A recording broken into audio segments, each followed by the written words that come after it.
If the regular season started today, let's just say certain teams and players would be a lot more prepared and excited than others. Your number one team that has won free agency. The LA Rams.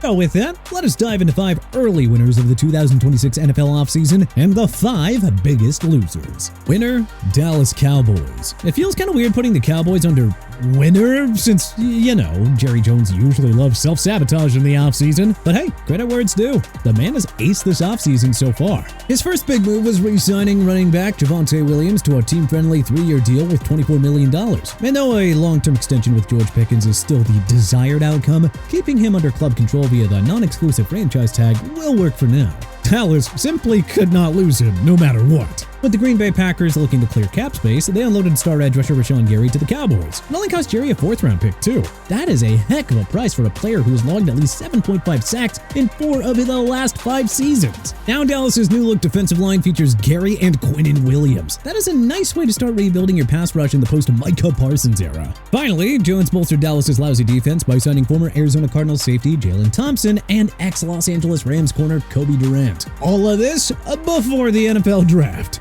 Loser, Maxx Crosby. After the Las Vegas Raiders slipped to the bottom of the standings and wasted another year of Maxx Crosby's prime, looked like the 5-time Pro Bowl defensive end was ready for a fresh start. So, before the new league year officially commenced, the Raiders and Baltimore Ravens reached an agreement on a blockbuster trade. The Raiders would send Crosby to Baltimore for 2 first-round picks, and all Crosby had to do was pass a physical, and then boom, the deal would be done. But in a stunning turn of events, the Ravens decided to nix the trade after Crosby failed his physical. While one might deem Baltimore a loser here, they at least found a safe plan B by signing former Cincinnati Bengals star pass rusher Trey Hendrickson in free agency. Crosby is the only real loser here. His trade value is diminished, and now he's awkwardly returning to a rebuilding team that nicely admitted that they'd be happy to move on from him. And did we mention that the Raiders are a bottom feeder club and will only continue wasting his prime years? Got a somewhat feel for Crosby. Then again, it was his choice to sign that long-term extension in 2025. Winner?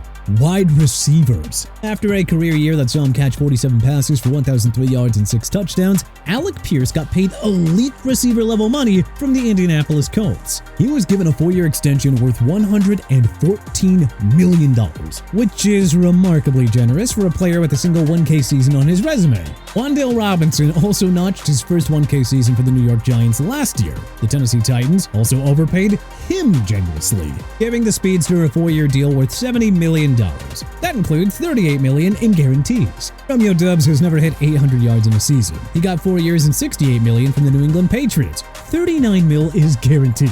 Despite turning 33 and coming off an injury-riddled season, Mike Evans got a 3-year, $42.4 million deal from the San Francisco 49ers. So, football parents out there, be sure to raise your kids to be wide receivers, okay? Loser, Green Bay Packers. Despite playing in football's toughest division, Packers GM Brian Gutekunst didn't at all seem motivated to bolster a roster that was exposed big time after Micah Parsons' season-ending injury. They lost 40% of their starting O-line with Elton Jenkins getting cut and Rasheed Walker leaving free agency. Their number 2 receiver, Romeo Doubs, left for the Patriots. Veteran cornerback Nate Hobbs was cut in a cap-saving move with no replacement to be seen yet. We've tried nothing and we're all out of ideas. Their once potent front 7 lost Quay Walker and Rashawn Gary, who have since moved to the Raiders and Cowboys respectively. The Packers' biggest move in free agency was signing a past his prime defensive tackle Javon Hargrave to a 2-year deal. Hey, does anyone know if Gutekunst has been napping through this offseason? If so, someone better go wake him up. Winner, Baltimore Ravens. Hey, say what you want about how the Ravens went about nixing the Maxx Crosby trade, but if you can save 2 first-round picks and land the best pass rusher available in free agency, then you do that every day of the week.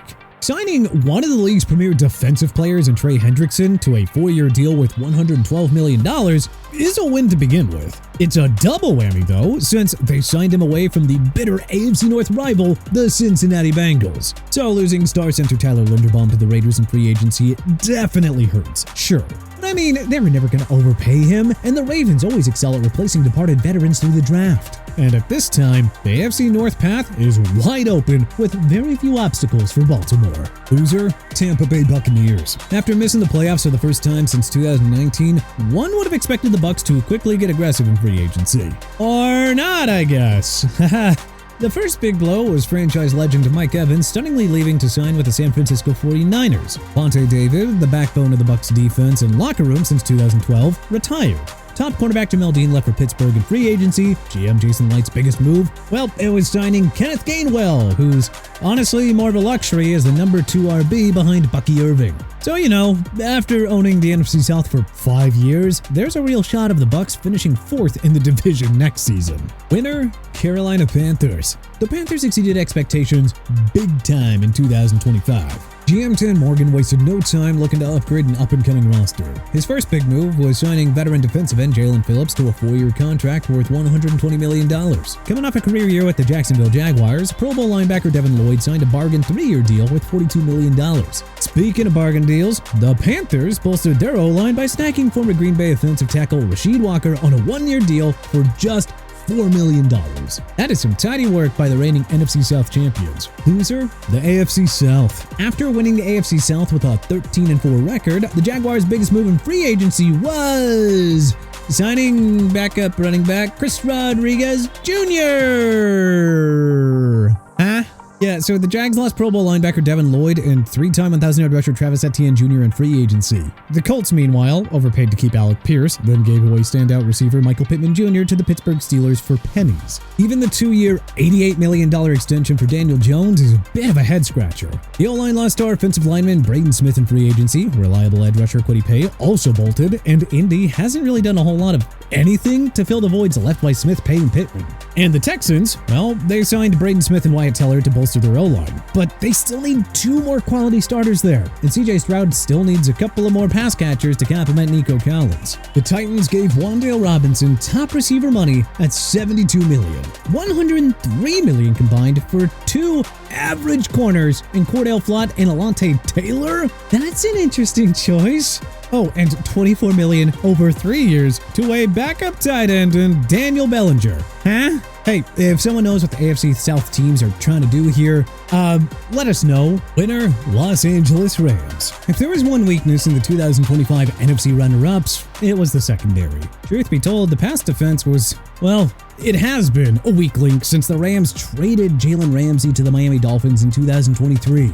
GM Les Snead made not 1, but 2 blockbuster deals to address that matter, though. His first was acquiring all-pro cornerback Trent McDuffie in a blockbuster trade with the Kansas City Chiefs. McDuffie then signed a 4-year, $124 million extension.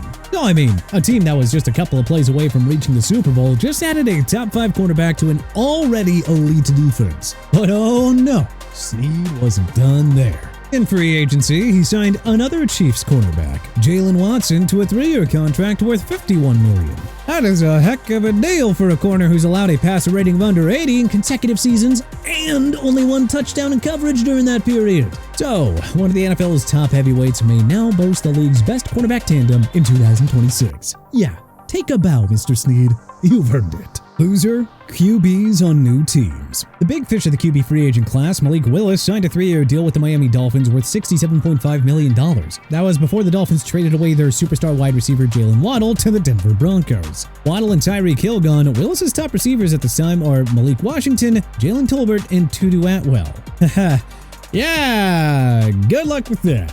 Kyler Murray's in a good spot after signing with the Minnesota Vikings, but maybe he should have gone somewhere that would maybe promise him the QB1 job. Honestly, not really sure if Minnie's ready to give up on JJ McCarthy just yet. And ditto for new Atlanta Falcons QB Tua Tagovailoa. You really think he's gonna beat out Michael Penix Jr. for the starting job? Tua should have signed with a more desperate team like, I don't know, the Cleveland Browns, New York Jets, or heck, Arizona Cardinals. After a disastrous 1-year stint with the Raiders, Geno Smith was traded back to the Jets. Color is skeptical that a 36-year-old QB will somehow revive his career on football's most dysfunctional organization. But hey, crazier things have happened. Justin Fields might be happy about getting traded to the Kansas City Chiefs, but he might get, what, 1 or 2 starts if Patrick Mahomes isn't ready to play? Then it's back to holding the clipboard. Not exactly the ideal position to revive his career.